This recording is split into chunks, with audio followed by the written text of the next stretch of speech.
So we'll just head into the polytunnel where the chickens are and the guinea fowl, just to show you what we were up to over this week, because I've been slow on videos.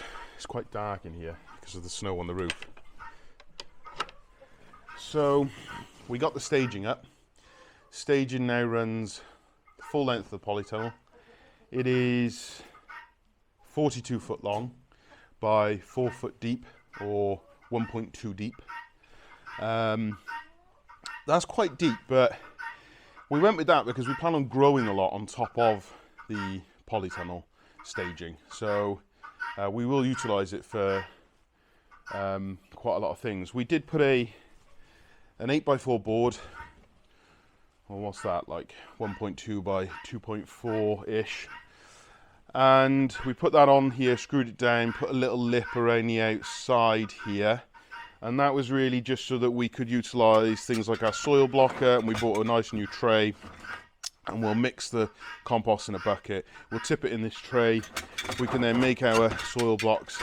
This will be our permanent water feed here, so we'll have a tap on this, which makes it very convenient for this area to be our compost mixing area. There's our earthway seeder, which you might have seen on Instagram if you follow us on Instagram. This will be for direct seeding in the polytunnel and outside. We want to direct seed as much as possible. We want to, transplants take time. We are all about efficiency, so the right times of year, if we can direct seed, we'd love to do that more.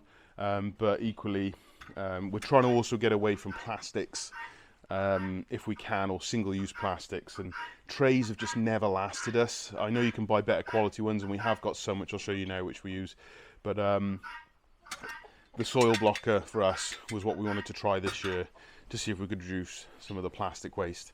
And also with a soil block, the roots of the plant get air pruned, which is better than the plant becoming wrapped around with the roots and tied up in the plug or the pot. So that was the reason we did that. We also got some of these, these are sort of your vegetable trays that you get, your grocers get. Someone gave us these, a neighbour, a farmer he was getting a load of cardboard from like a greengrocer, which he uses for putting under, I think, for bedding for his cattle. And these were just going, and we decided that we were going to put our soil blocks in these and try and see if that works.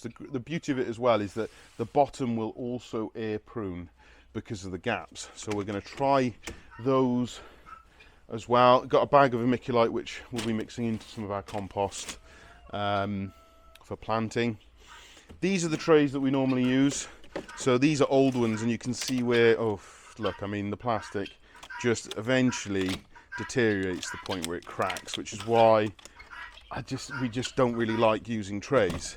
But these are sort of 2-inch, 50mm, and that's the ones I quite like. I'd rather go bigger from the start. I know a lot of people say go small and then repot on, but I'm all for ease, if I'm honest. So these are the trays anyway that we've used in the past, and we propagate, and the lids. So we're looking to actually get a bit of power over here, get a really nice big heat mat, and propagate straight on top of the heat mat. Eventually I might build like a purpose-built propagator here with the heat mat in, so we don't have any heat loss, because you can't heat this polytunnel. I know some people do heat polytunnels, but efficiency can't be very good in an area this big. And then we dug out all our old trays and tools. So some of this stuff we haven't dug out in, I think, 2 years since we moved here.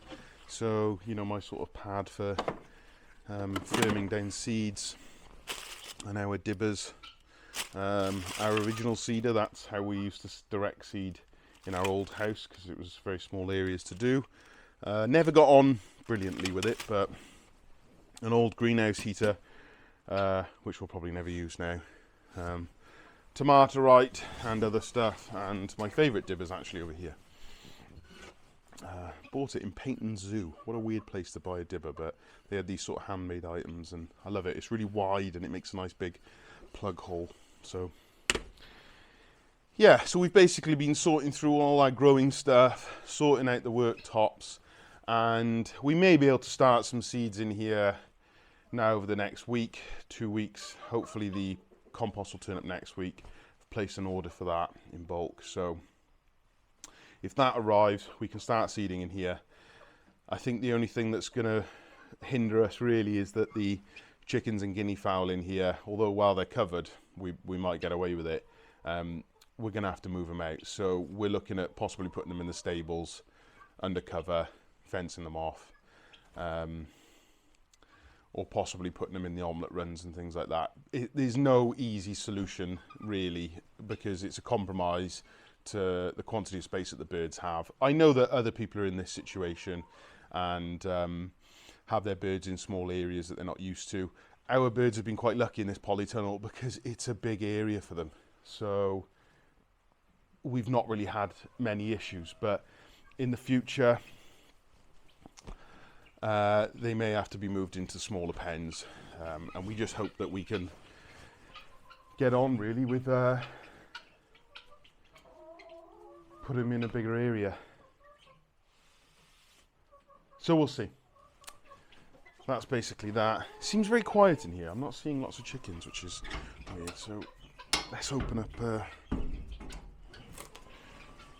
Well, we seem to have some birds laying, so that's 3 there. I think everyone's just busy. It's quite dark and subdued in here because of the snow on the roof, and it's holding up, but it could really do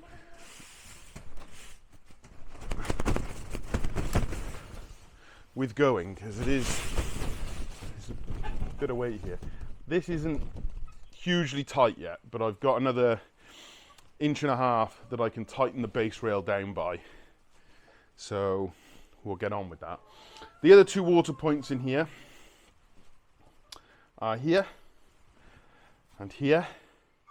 Basically, when I need the doorposts, they will have taps on, and then they will probably have filters and pressure reducers, which will go to our drip irrigation system. We'll utilize drip if we can in the polytunnel, just to try and keep the condensation and moisture down, so we don't get mold and diseases and things like that.